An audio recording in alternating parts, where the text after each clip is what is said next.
Please welcome Eloise Carr.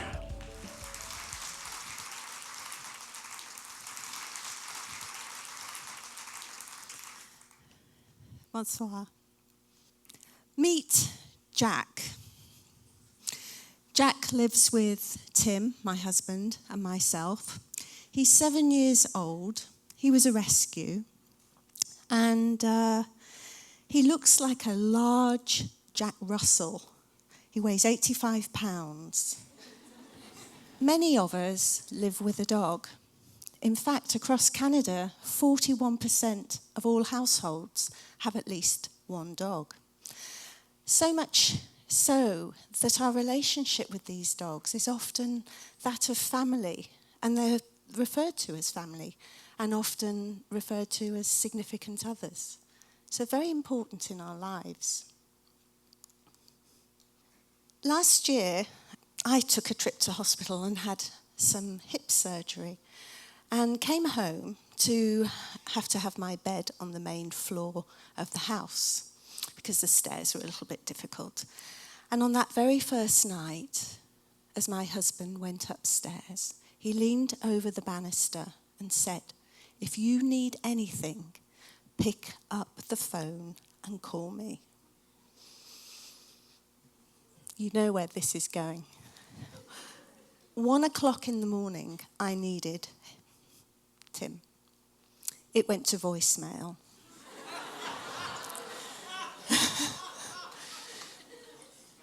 So it was just me, the head torch, and a pair of crutches.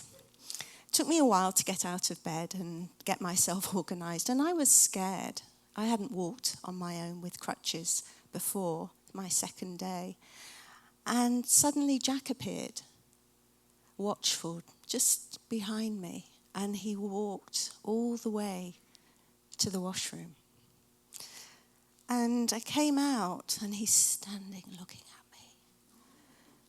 And he followed me all the way back to bed, watched me get into bed, and then went to his bed, which actually wasn't on my bed.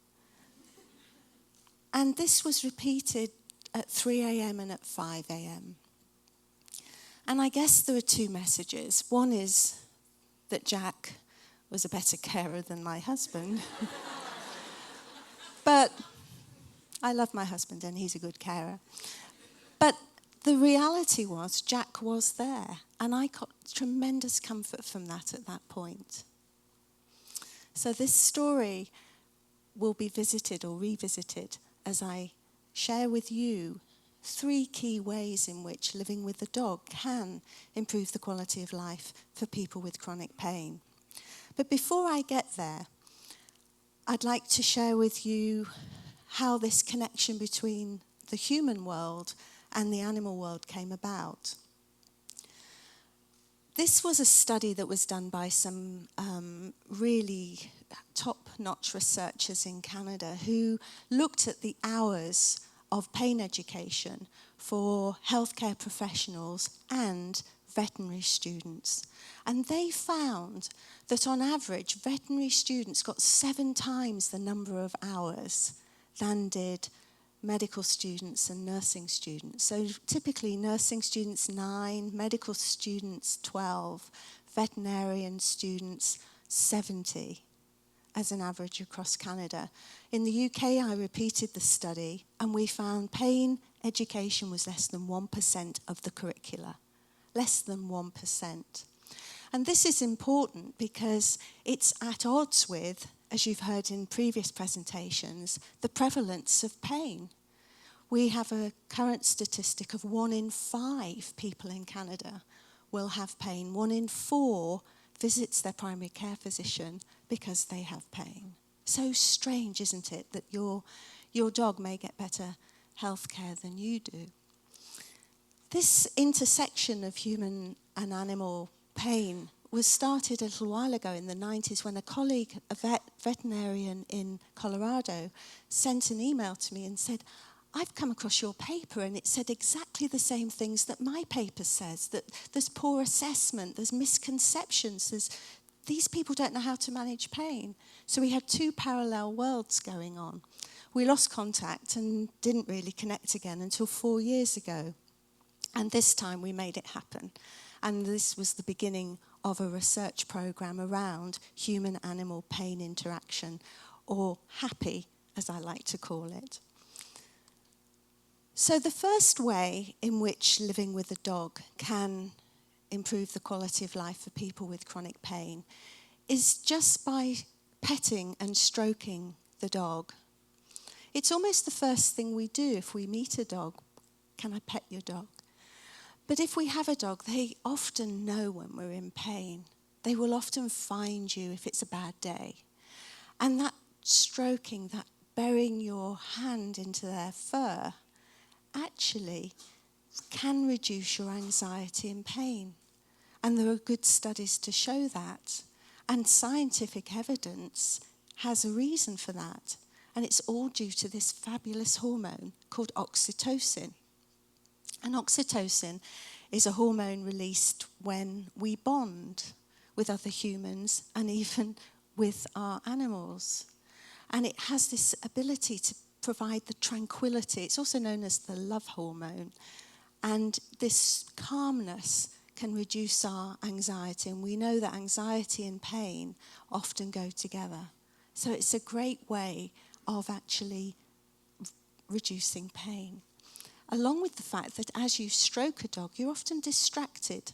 You're not thinking about pain, but you're thinking about the dog and their response to that. So that's also very good for chronic pain. Dogs are fabulous listeners. Look at that, those eyes, those ears. And as you speak to them, their heads sometimes, they're enthralled. If you have chronic pain, very often you don't get that reaction from your family.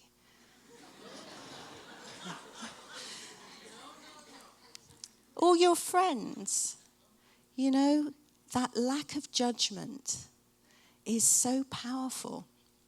And in our study, when we interviewed people who had chronic pain, and they'd had it for usually around 15 years, one of the things they talked about was the dog as a listener. It was a key theme.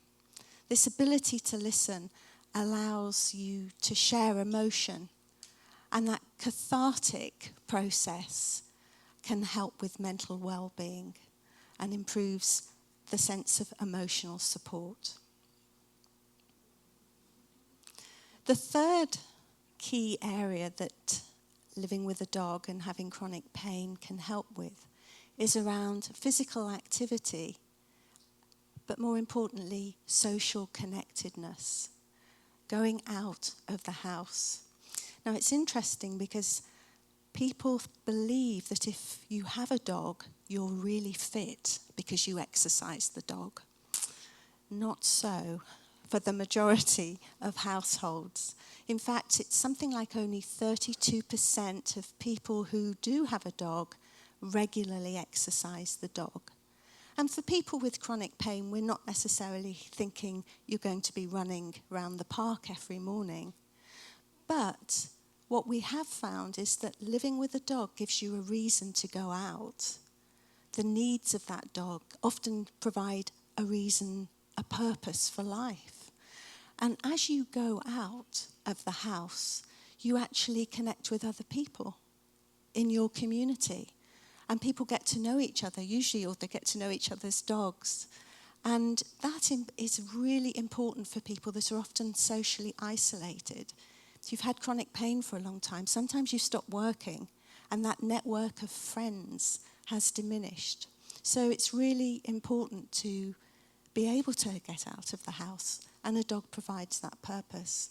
As one of our patient members said, well, you know, I don't take my cane for a walk, but I take the dog. So where does this lead us? Well, after 3 years of research, we've done several studies now. Our team, the Happy team, has branched out across several campuses into the States and across the waters down to Australia. So we're growing quickly. It's an exciting area to be in. But we want to do something useful. So what our next project will be is co-designing an educational intervention for people who live with chronic pain and a dog, in looking at the ways, as I've just described, that might enhance the quality of their lives. Thank you.